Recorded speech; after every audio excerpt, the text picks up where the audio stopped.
Good morning, guys. So today we will have a session related to the histology or microanatomy of the upper GIT. Okay. So to begin with, it's a hollow tube and the structure is almost similar throughout. Okay, it's made up of 4 walls. You can see from inside to outside, from within outwards, we have 4 layers to it, starting with the mucosa. Now this whole thickness, we call that as the mucosa. So mucosa is made up of further 3 layers. Like you see here, the innermost zone, innermost layer, we call it as the epithelium, followed by a whitish area here that is called as a lamina propria, and then outer to that is muscularis mucosa. Muscularis mucosa. All right. So these are the 3 layers of the mucosa. Now deep to that, you get to see another layer that is called as submucosa. That is beneath the mucosa, we call it as submucosa. So if you see here in the submucosa, we get to see the glands. Okay, the glands are situated in the submucosa, but if the ducts of the glands are passing through the lamina propria in order to open into the lumen, you can see it very clearly here. Okay, all right, we'll come to that in a bit. So again, outer to this will be another layer which we call it as a muscularis externa. Muscularis externa, this layer. All right, and then followed by that would be serosa or adventitia. When do we call it as serosa? When there is a lining of the peritoneum, we call it as serosa. But what if that viscera is covered only on the anterior surface by peritoneum while the posterior surface is connective tissue? So in that case, the anterior part we can call it as serosa, while the posterior part will be called as adventitia. Okay, again, this is a mucosa alone. So what are the 3 layers of the mucosa? Starting from here, this is the epithelium, lamina propria, and then we have muscularis mucosa. Yeah, so what do you see in the lamina propria? The ducts of the glands. The glands are sitting deep to the muscularis mucosa in the submucosa. So the ducts pass through the muscularis mucosa, pass through the lamina propria, and then open into the lumen here. Okay, and another thing what you have to remember is a lot of pathogens which are passing through the tube, is it not? So we need protection. So therefore we have mucosal associated lymphoid tissues which we call them as MALT. Okay. In addition to that, we get to see the blood vessels which are coming from outside to inside, and also the nerve endings. And of course, holding all this in place would be the collagen and the reticular fibers. Okay. The next layer, what is the next layer? Give to the mucosa is the submucosa, and you already know one of the component of the submucosa, that is the gland itself, right? So this is the gland, what we see in the submucosa. And if the blood vessels and the nerves have to come from outside to inside, naturally this nerves and vessels have to be seen in the submucosa as well. So you get to see the vessels. In addition to that, you get to see the nerves. And if you remember, in the last session, I mentioned about the parasympathetic innervation to the gut. Majority of the gut is supplied by the vagus. Majority of the GIT is supplied by the vagus, right? So the postganglionic fibers are seen inside the viscera itself, correct? So we have these submucosal plexus, which we call it as the Meissner's plexus. Likewise, we will have one more on the outer side, which we call it as the Myenteric plexus. All right. Yeah, there you go. So this is a Myenteric plexus. Anyways, now this muscular layer, the outermost, what is it called as? Muscularis externa. Muscularis externa. Muscularis mucosa is here. Muscularis externa. It's more thicker compared to the muscularis mucosae. Now this will have inner circular and outer longitudinal. This too will have inner circular and outer longitudinal, but you cannot easily differentiate it because the thickness is, compared to this is less. So here is the inner circular, which contributes to the formation of sphincters. If you remember the pyloric sphincter. So what happens is, elsewhere in the rest of the part it is thin, but whenever there is a sphincter, the circular muscles will be thicker at that particular point. Okay. So again, inner circular, outer longitudinal. And what else do you see there? You get to see the plexus, Myenteric plexus, right? Outer to that, we mentioned a while back. What is that layer called as? Serosa. Here in this picture it is serosa because you can see it is the mesentery here, which means that the whole of the intestine is covered by the serosa. Okay. While if it is ascending and the descending colon, only the anterior surface of it will be covered by the peritoneum. So in that case, serosa will be seen only on the anterior aspect, while the posterior aspect will be touching the posterior abdominal wall. So therefore, you will see adventitia on the posterior aspect. Okay. So it's like if I'm going to draw it here. So this is the gut, large intestine. Okay. That is the descending colon or the ascending colon. So if you see the peritoneum goes over it like that. Okay. So it will go over it like this. So what is happening? The serosa is seen covering only the anterior aspect. So if you are talking about the section taken at this point here and magnify it, you will see all the layers, but outermost layer would be serosa. But here, this part on the posterior abdominal wall, I mean, it is related to the posterior abdominal wall where it has a lot of connective tissue there. So this is why this area, if you take a section, it will not have serosa. Instead, you will have the adventitia. Okay. Yeah. So again, mucosa, as I mentioned, we have epithelium, right? So epithelium changes as it goes down from the esophagus. So what do you see in the esophagus? Esophagus needs more protection, right? Likewise, the terminal part of the large intestine too needs protection. So therefore, those areas are lined by stratified squamous non-keratinized epithelium, while the rest of this, like from the stomach to the colon, it is made up of simple columnar epithelium. Why do we need simple columnar epithelium? Either to absorb or to secrete. So wherever there is absorption and secretion happening, we will have simple columnar epithelium. While wherever there is protection needed, we have stratified squamous epithelium. Okay? Yeah. Lamina propria, you know where the lamina propria is. This is the area of the lamina propria, right? Yeah. So what do we see there? I mentioned about the MALT, right? Mucosal associated lymphoid tissues. And what else do we see? You can see the blood vessels, yeah, going from the submucosa into the lamina propria. Of course, you will have nerve endings, right? And then the connective tissue. Okay. Muscularis mucosa, right? It has got inner circular and outer longitudinal. Here is the muscularis mucosa, but very thin compared to the muscularis externa. And this, the thin fold, actually will cause lot of folds inside the gut. Like for example, if you consider the stomach has got a lot of folds inside, is it not? You have heard about that, the rugae. So this is where the mucosa comes into picture. It folds to make these folds. Okay.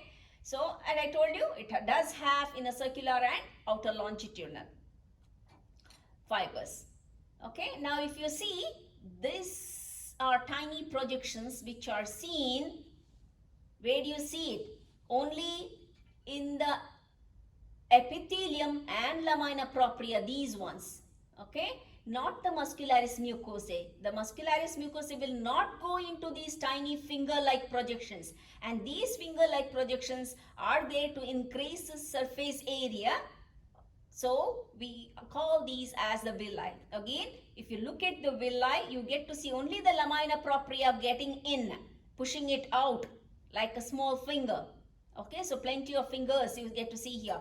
And you will not see the muscularis mucosa going into the villi. Is that clear? Okay. So now let's look at this picture to be more clear. Here is the section of an intestine, small intestine. Okay, you see the mesentery is covering it fully. They've cut open a part of it to show you the different layers.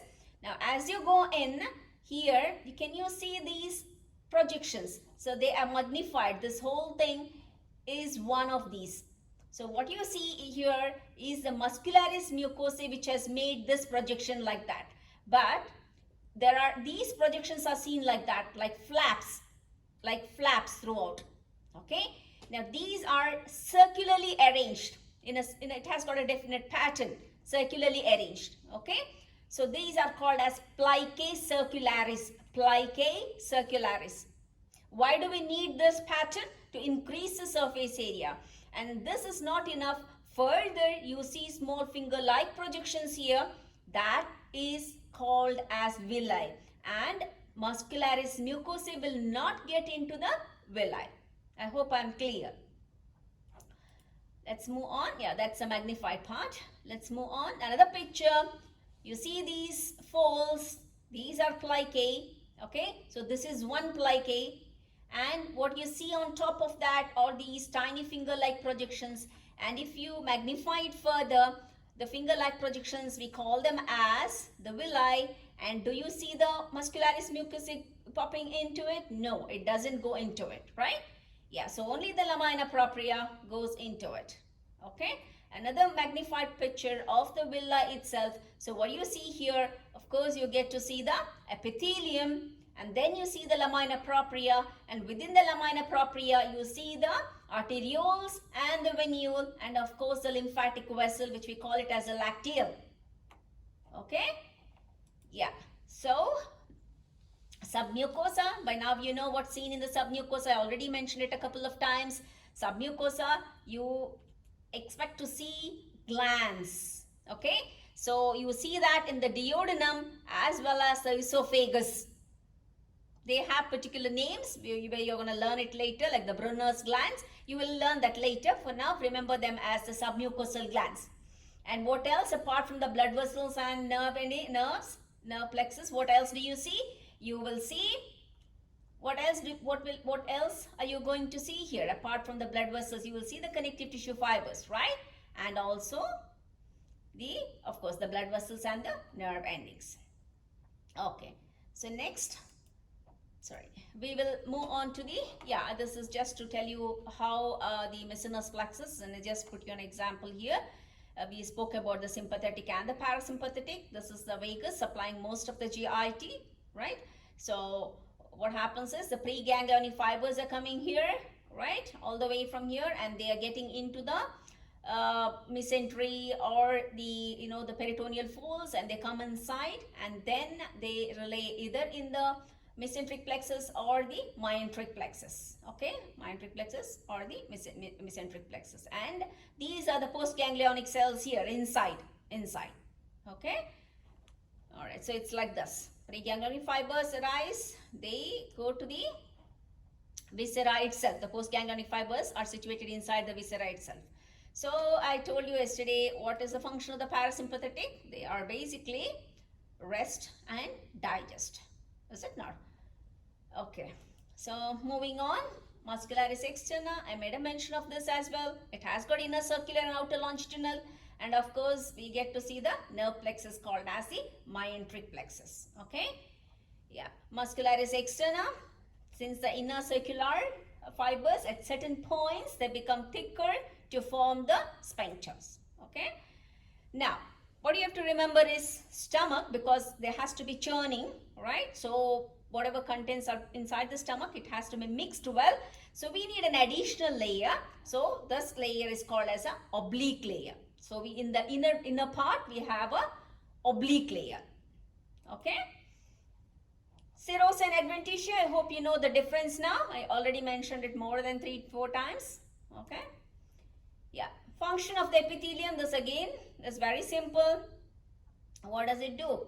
So it acts like a barrier between the gut and the blood, and then of course transports and digests food, secretion of enzymes, we need absorption, so the cells modify there, secretion again, the cells are modified there. Wherever there is protection, we have stratified squamous non-keratinized epithelium. Wherever there is secretion and absorption, I told you, the epithelium changes to columnar, and again to protect, we need protected from the acids, we need mucus secretion. So we have a lot of goblet cells there, lot of glands there. Okay, and in addition to that, they produce some hormones also.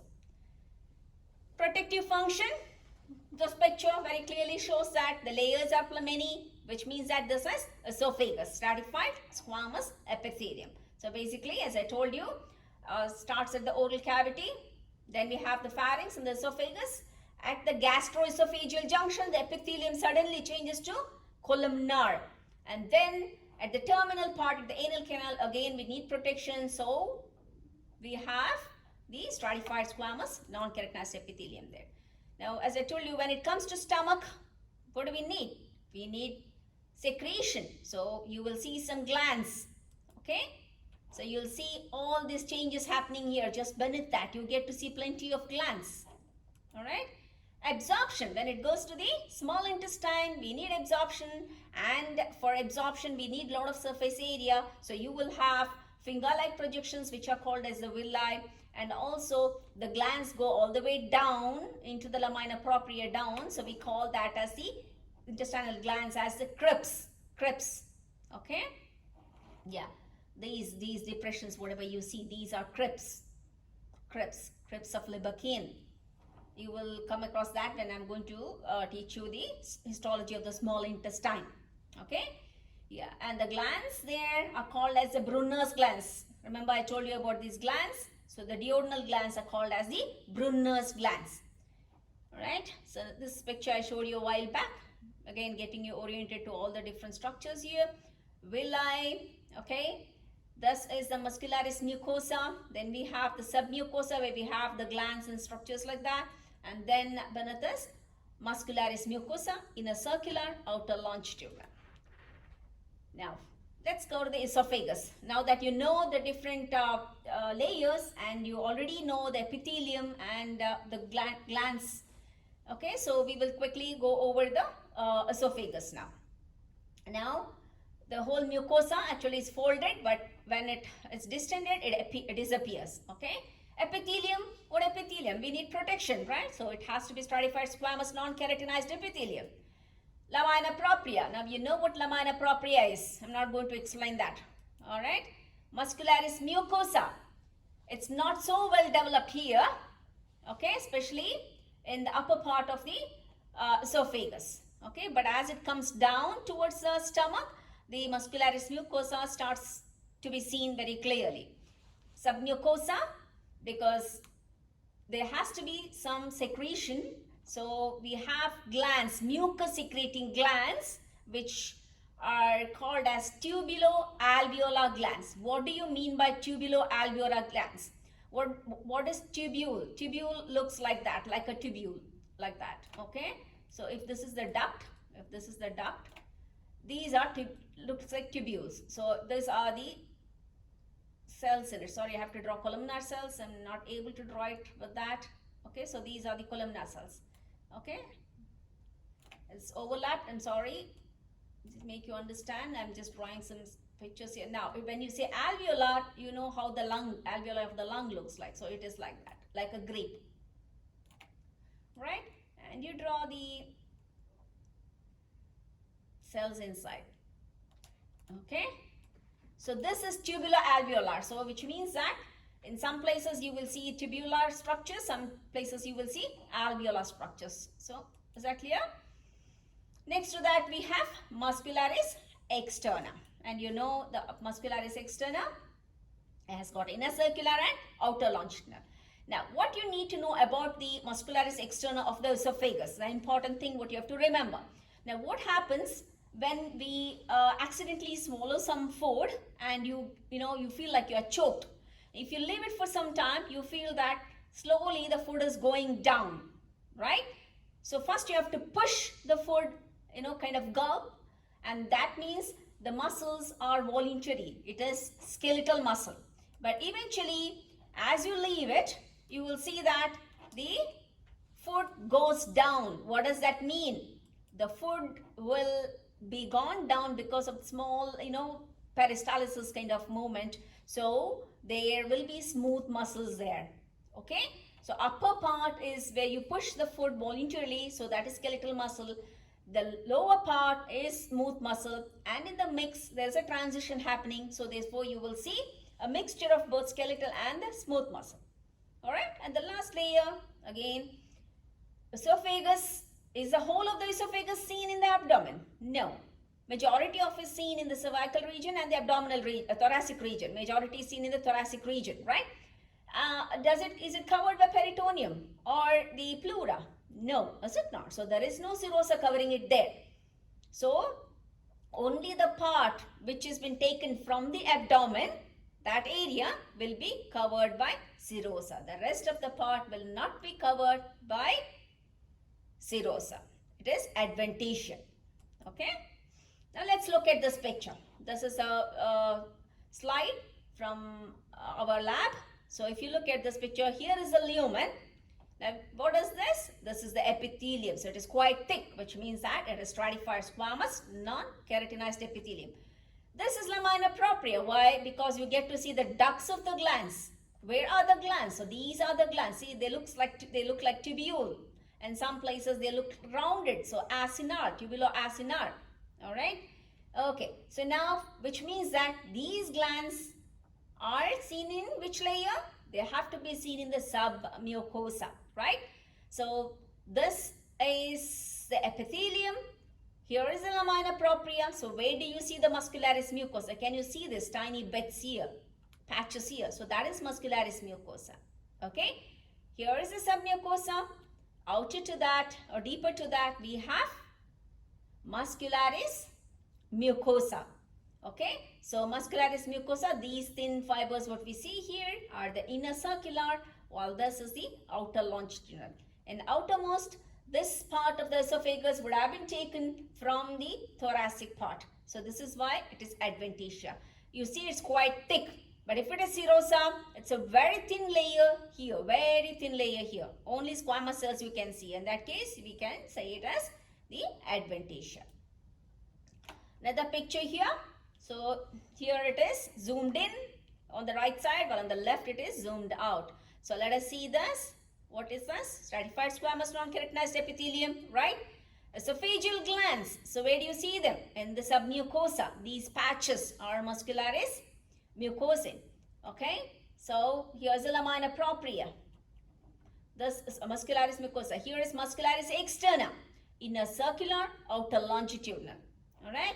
Let's go to this picture. Zoomed in again. You can see these are the glands. Mucus secreting glands. Pale in color. You can see they are mucus secreting glands. Stratified squamous epithelium. Okay. Is that clear? See the muscle layer here. Muscularis mucosae. Okay, lamina propria. You get to see the blood vessels here. Yeah. So we are moving on to the stomach now. So the junction, we call it as the gastroesophageal junction. The junction between the esophagus and the stomach, we call it as a gastroesophageal junction. Okay. Now you can see there's an abrupt transition of the mucosa which is happening here. You can see this is the stratification, but suddenly there's a change from that to, you can see this is the rugae. Okay, so you can see these ones are the epithelium. They are very thin, is it not? Compared to this is quite thick. Okay, so you can see the rest of the layers are almost the same. Is that clear? Okay, so if you see, you will not see a thickening in the muscularis externa. You remember that? We say it is a physiological sphincter, right? It's not an anatomical sphincter. The gastroesophageal junction, there is no sphincter there. Why? Because the muscularis externa is not thickened there. Okay? Yeah. Now parts of the stomach, I'm not going to explain it. You already know about it. You know what these structures are. These are, what are they called as? Gastric rugae. But in the lesser curvature of the stomach, it becomes more regularized and we call it as the gastric canal. Is it not? Gastric canal. Okay. Now this place you can see muscularis externa is quite thickened and that forms a proper anatomical sphincter. Okay. Now, what is gastric pit and what is gastric gland? Let me show you in the next picture. Now, what have we done? Like these are the depressions what we saw in the previous image. These depressions, what are they? They are the rugae, right? If I'm going to go down the rugae, you can see I'm getting into this canals, depressions. It's like I'm going to dig the ground in order to get some water. Okay, so this is a pit which I'm digging to reach to the water level. Okay, so the pit here we call it as the gastric pit. I am just relating it to the bore well. Okay, so the water, imagine the water is at a deeper level. So what will you do? You have to dig deeper in order to reach the level of the water. But imagine you're lucky enough, when you're digging here, you get the water at this level. What does that mean?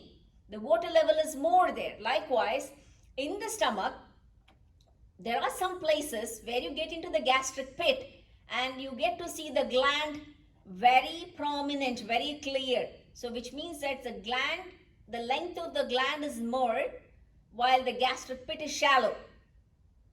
Okay?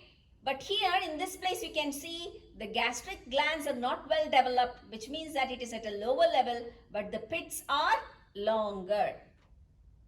Okay, I hope I'm clear with this, example what I gave you. It's like digging for water. You're digging a pit.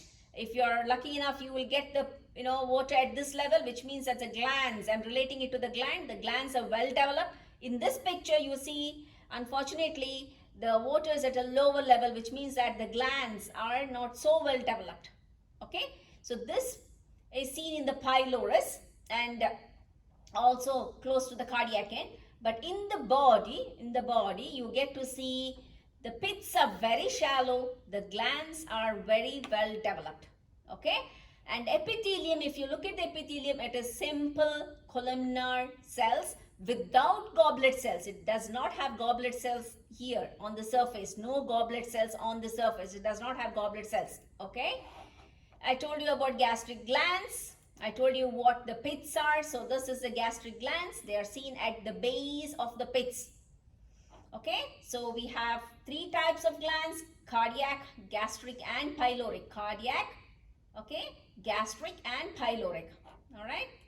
Now lamina propria is the same like what we saw in the rest of the places. It has got lymphocytes. Okay. Okay. Now muscularis mucosa, you know about it, in a similar to the previous one, in a circular outer longitudinal, followed by what we have is, okay, let me go to the gastric pit. So yeah, let me go back to this picture here. So here is the gastric pit. What is this? This is the gastric gland. So where do you see that? You see them in the lamina propria, as well as you can see it's almost very close to the submucosa, very close to submucosa, but it's not gone into the submucosa. Okay, here is the muscularis mucosa. So it's gone all the way down. It's not only around this area, it's gone all the way down. Okay, so now the rest of the things remains the same except for an additional layer in the stomach, what we see in the muscularis externa, is it not? Okay, so it has an additional layer. All right, I hope this picture is clear for you.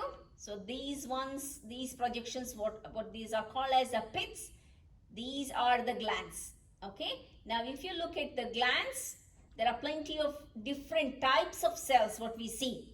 Okay, and the types of cells vary in all three regions. All right, so again, gastric pit. Here is the gastric pit. This we call it as the isthmus of the gland, and this part we call neck of the gland. Okay, this is basically the base of the gland. The whole thing we call it this here till here. This is the pit. All right. So as I told you, the gastric pit consists of simple columnar cells. Okay. Now again, another picture here. This is the cells of the pit. We have just magnified one of it. So it is simple columnar cells. The nucleus is almost close to the base, and you get to see these small mucus-filled vesicles or the granules. Okay, so these ones at the apical part of the cell. Because of course there's a lot of acid which has been secreted here, so you have to neutralize it and keep the protect the epithelium. So this is why we need that. All right. Yeah. This is the slide what we have in our lab. Well, if you look at this, this is the columnar cells. These are the columnar cells. And these, it's looking pale in color. Why does it look pale in color? Because it has got mucus inside. Okay. Yeah. Now moving on to the glands in the cardiac region. So it is not very well developed. The glands are not well developed. Okay. So are the pits. They are not so well developed. So, and this type of cells what we see here, we get to see only mucous cells as well as the parietal cells. Only two type of cells, mucous cells and the parietal cells. And usually when you look at the section of that, you will have it's almost closed, close to the esophagus. So almost cardioesophageal junction, right? So almost close to that. That's where you see the cardiac part, like this. So here is a epithelium, or here is the esophagus, epithelium of the esophagus, and you see plenty of glands here. But as you come here, like you can see the epithelium changed. The glands are there, the pits are there, but not so well developed. Okay, so if you move on, yeah, now if you move on to the fundus is the area where I told you the pits are very shallow, the glands are very well developed. It's like you would get the water at a very higher level. Okay, so glands are long and straight. So here we get to see different types of cells. But let's start off with the neck cells. So this part we call constructed part, we call it as the neck. Okay, so the neck would have undifferentiated cells, also mucus secreting cells. Okay, and then followed by the base of the gland, that is this part. All right, so base of the cells, we'll have different types of cells like the enteroendocrine cells. Okay, and then we have the chief cells and the parietal cells. Now, how are you going to differentiate between the chief cells and the parietal cells? The parietal cells are larger and they push to the periphery. The cells are pushed to the periphery. It's larger than the rest of the cells and pushed to the periphery. Okay, and they are the ones which secrete the HCl and also the intrinsic factor. So I will show you in the next slide how easily you can identify the parietal cells from the chief cells. Chief cells are stained more darker and they are seen in plenty. Okay, and yeah, let's look at this picture here. These are the neck cells. See, these large cells, the huge cells, they are the parietal cells, while the tiny ones which are more darker in color, they are the chief cells. These are the chief cells, while the larger ones are the parietal cells. I hope I'm clear. Okay, the same picture again, just to show you the different types of cells. All right, again, we have the undifferentiated cells, or we call it as the stem cells. Where do you see them? They are seen at located at the neck of the gland. Mucous neck cells, they are almost columnar cells, so they secrete mucus.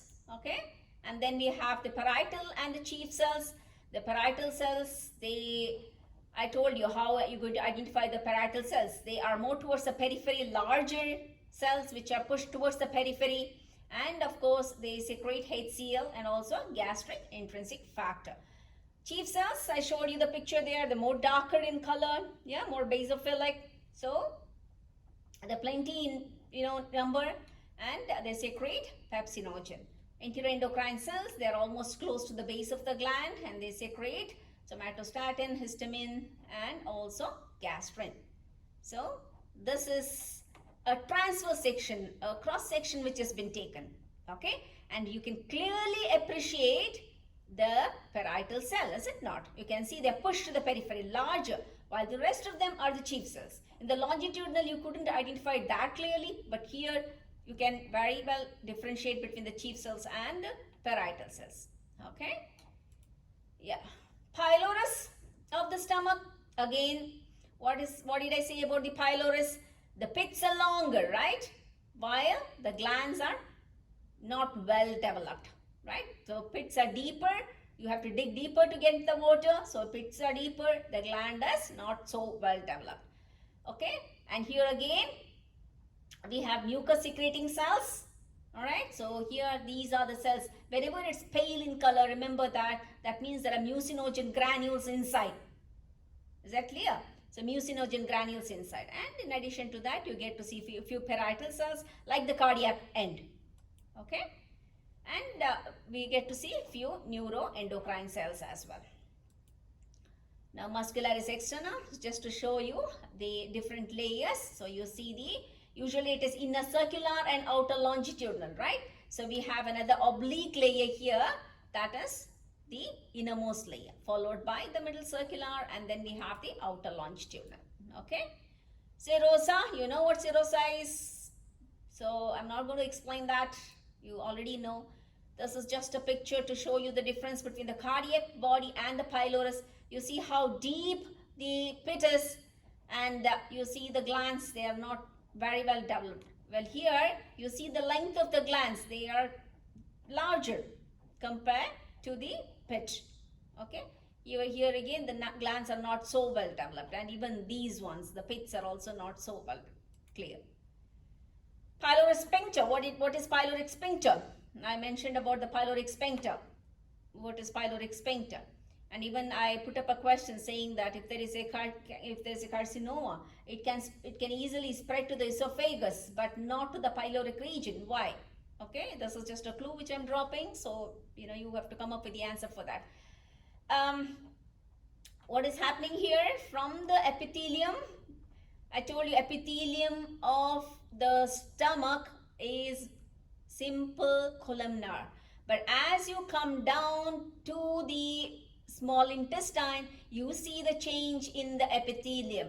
So epithelium would be from columnar to columnar cells, yes, but with goblet cells inside, and there has to be increase in the surface area. So what do you expect to see there? You get to see plicae circularis, and you get to see from the plicae there are some finger-like projections extending. Those are the villi. Correct? This is one of the change what you see. What is it? Epithelium from simple columnar, it remains a simple columnar, but we get to see goblet cells interspersed between the columnar cells, right? And then what is happening to the plicae? What is happening to the mucosa? It's thrown into circular folds, which we call it as plicae circularis, and from the plicae you get to see additional finger-like projections. Those are called as the villi. So this is what you see. And again, you go to the muscularis externa.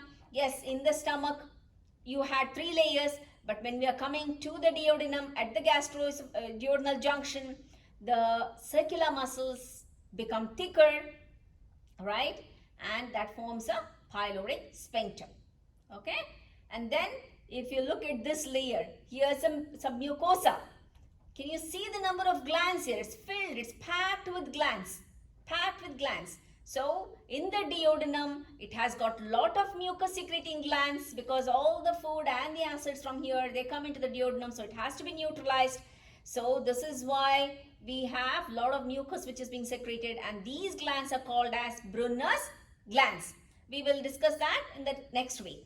Okay, I hope you have followed the session, and if you have any doubts, you may ask me in the next session, that is on Tuesday. Thank you very much.